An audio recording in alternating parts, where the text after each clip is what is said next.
Hello, happy to see you in another episode of Lessons for Life. This channel is dedicated towards discussions around how we can work on reinventing ourselves to achieve our fullest potential across all 8 pillars of life. The 8 pillars of life are physical health, mental health, learning, career, finances, rest and recreation, relationships, and spirituality. And the first step in working towards reinventing ourselves is by getting to know ourselves. To get to know ourselves, we need to know ourselves across the 8 layers, which are our beliefs, our character, our personality, our skills and knowledge, our physical self, and beyond the physical self, we have our affiliations, our roles, which we could also call labels or titles. And apart from that, we have our material possessions, and beyond material possessions is the outer environment. So knowing ourselves helps us re-engineer our outer environment, and this outer environment includes the people around us. How does getting to know myself help me if I am surrounded by negative people who constantly sabotage my dreams and goals, creating blocks and impediments along my path towards the realization of my dreams and goals and aspirations, and actually undermine my self-confidence? Here's the thing. You need to get to know yourself. And when I say get to know yourself across the 8 layers, I mean you have to know not only the ideal goals and dreams that you could possibly set for yourself realistically across the 8 pillars of life, but it is also getting to know what is the ideal a person could be across the 8 layers of self. So when you know these are the ideal personality or character, personality traits or character, then you could work towards them. And not only could you work towards them, knowing your own ideal, or rather knowing the universally ideal personality traits and character qualities help you identify the degree of quality of people that you surround yourself with. Yes, it's your choice. Why are you around these people? It's your choice. You can walk, you can leave, in fact run. That's my advice to you. So get to know yourself, get to know what are the ideal universal personality traits and character qualities, and yes, assess your environment to a large degree. Your environment, in other words the people who are around you, are your choice. They are a mirror of what you allow into your life. It's your responsibility. I'm not asking you to blame yourself. Don't ever blame yourself, right? Now, when it comes to people around you, why do we stick around these people?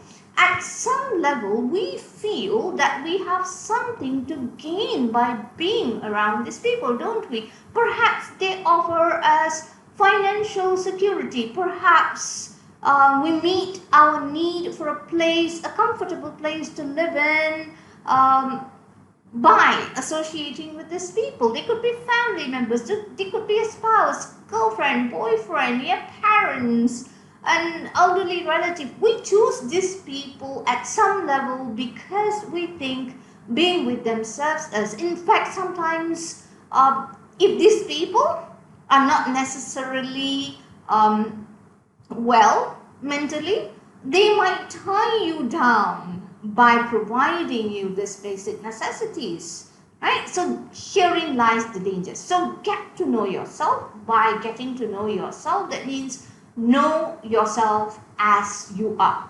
We can compare this to the analogy of setting out on a journey somewhere. You've got to know where you are and you've got to know where you're heading. So similarly, when you're getting to know yourself, you've got to know exactly where you are in terms of your personality traits and character qualities, and you've got to know where you are heading. Those are the ideal goals that you want to achieve. Where you're heading is akin to the ideal goals that you want to achieve in all 8 pillars of life. And also know where you are in terms of the 8 layers of yourself, and especially your personality traits and character qualities. Get to know them. When you know yourself, and when you also get to know the ideal personality traits and character qualities an individual has, first off,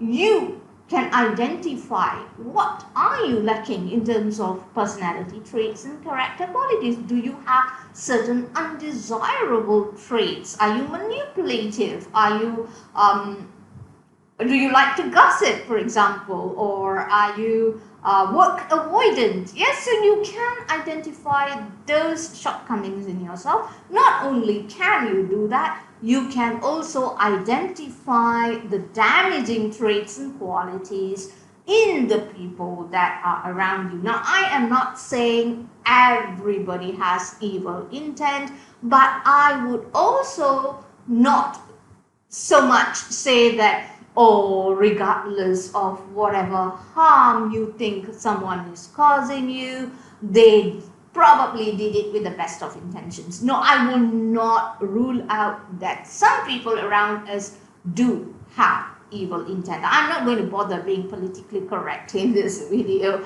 right? So there are people who have evil intent, and if they're capable of having evil intent, the only way you will know, we're not mind readers, the only way we can arrive at that conclusion is by knowing ourselves, knowing what are the ideal personality traits and character qualities an individual has, and based on the actions or behavior or words spoken by these people that you have surrounded yourself with. By these people, I mean people with dark personalities or character qualities, right? These people, through the actions and behavior and words that they elicit, they actually reveal to you that they do not have, or they have less than ideal personality traits and character qualities, and therefore, regardless of how they serve you, regardless of how uncomfortable it's going to get,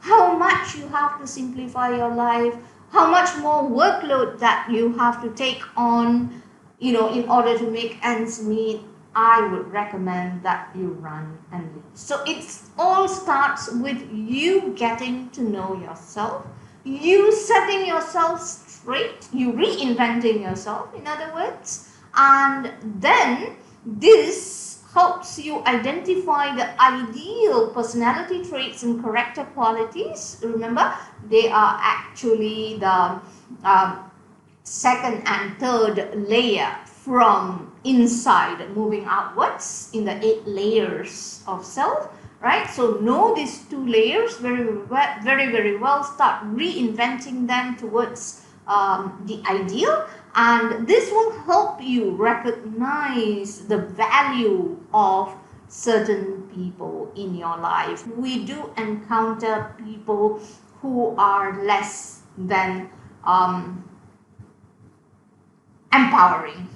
Okay, they're less than an empowering presence in our life, right? So they do become the source of many challenges and painful experiences which are very hurting. So actually, in a sense, they are blessings, because when you absolutely make up your mind that you want to be more, that you want to grow, you want to achieve the fullest potential, you learn all there is to learn, and you learn how to identify them, and also you make sure that you don't mirror that behavior, because you know that behavior is not going to launch you on a progressive path upwards towards achieving your fullest potential across all the 8 pillars of life. So it is important that you get started by getting to know yourself as you are, know the ideal personality traits and character qualities. By virtue of knowing these 2 points in your life's journey, you also can easily pick up those people who are actually a part of your environment. So I don't know why you need to keep them so close inside such that they are a part of your energy. Do you get what I mean? If they are getting into your head and they're messing you up and they're messing your journey of self-improvement and growth, then you're allowing them to be a part of your energy. Don't do that. Keep them in the environment. And again, your environment can be divided into layers, so you can build a boundary and protect yourself.